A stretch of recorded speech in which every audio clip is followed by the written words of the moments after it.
fíjese el nivel del apriete que hay, que Edesur está negociando venderle, ¿saben a quién? Mejor dicho, Enel está negociando vender Edesur y Central Puerto, ahora les voy a explicar qué es Central Puerto acá en Costanera Sur, a los Caputo. Sí. Y los Caputo no son cualquier apellido en la Argentina de estos últimos años, porque la Central Puerto es un 40% de Enel, la dueña de Edesur, la dueña del 70% del paquete de Edesur, un 40% de YPF, y a través de YPF Luz, y un 20% de Pan American Energy, que es otra empresa. Pero ya trascendió y los varios diarios dijeron que Enel, la empresa italiana que quiere vender todo en Argentina, incluido Edesur, va a arrancar vendiéndole a los Caputo Central Puerto. ¿A quién es Caputo? A Nicolás Caputo, ¿sí? Al amigo del alma de Mauricio Macri. Entonces uno dice, che, ¿y el gobierno no tiene nada para decir que el amigo del alma de Macri va a poder, va a ser el dueño de Central Puerto y va a poder, con cualquier excusa, bajar la palanca de la tercera central, porque hay 3 centrales termoeléctricas, por eso se llaman centrales, ¿sí? La tercera central en generación de electricidad que irriga a Buenos Aires y a la zona sur, no va a decir nada. Es raro. Pero supongamos que ustedes digan, bueno, usted es un conspirador. Algo pasó porque YPF Luz ahí se despertó de su letargo y dijo, no, nosotros queremos comprar las acciones de Central Puerto. Ahí se avivaron cuando todos los diarios estaban poniendo que Enel le iba a vender al amigo del alma de Macri. Pero la cuestión continúa porque Enel también, en cualquier momento, creo que a fines de marzo, arranca la puesta en venta del paquete accionario. Entonces uno puede pensar que estos cortes de luz, esta falta de mantenimiento obscena, porque esto no hay por qué pensar que fue deliberado. Edenor, al otro lado, pudo tener, no sé, entre un promedio de 1.900, 2.000 usuarios sin luz, mientras Edesur tenía 90.000. ¿Es solamente una cuestión de problema que hace más calor de un lado que del otro, que de la avenida Córdoba? No, es un problema de desinversión, pero la desinversión no es un fenómeno meteorológico, es una decisión de política empresaria. Y la política empresaria, en este caso, cuando uno sigue el arco, termina en el Estado italiano. Entonces hay una decisión de política a secas, no solo de política empresaria. Por más que Enel diga que quiere vender, está generando un daño a la gente, está poniendo a parir y a sufrir a gente en Buenos Aires y el gobierno no sabe, no puede hacer nada. Porque efectivamente, y quitarle la concesión a Edesur, como reclaman los intendentes, las ONG y una cantidad de personas que dicen, bueno, hay que quitarle de una buena vez la concesión a Edesur. Esto se discutió incluso en la pandemia. Un intendente del PRO, Néstor Grindetti, metió una causa para que le quiten la concesión a Edesur y la Corte Suprema consideró que el municipio de Lanús, a quien representaba Grindetti, no era el particular damnificado y entonces le tiró la causa al pasto.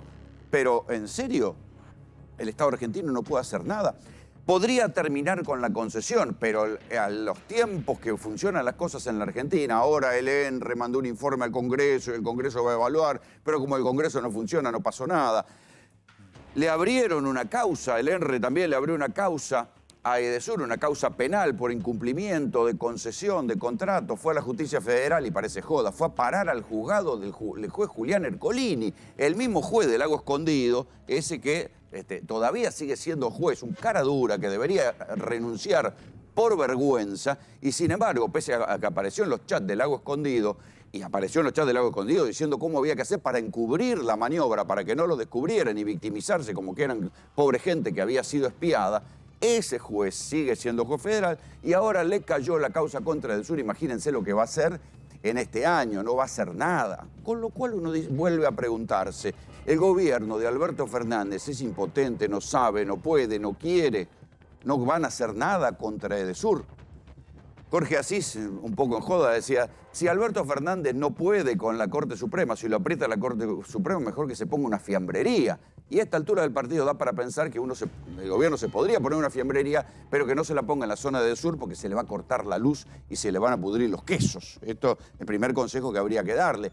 Pero si no saben, no pueden o no quieren, hacer algo, una intervención técnica, algo contra la empresa que está poniendo a sufrir a 200.000, 300.000 personas en el corazón de su bastión electoral incluso, es porque no tienen capacidad de gestión para lo mínimo, ni siquiera para lo que los lastima.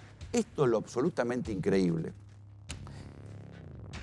La cuestión de Edesur no termina ahí, porque supongamos que le vendan Central Puerto a Nicolás Caputo. El apellido Caputo, yo les decía, no es cualquier apellido.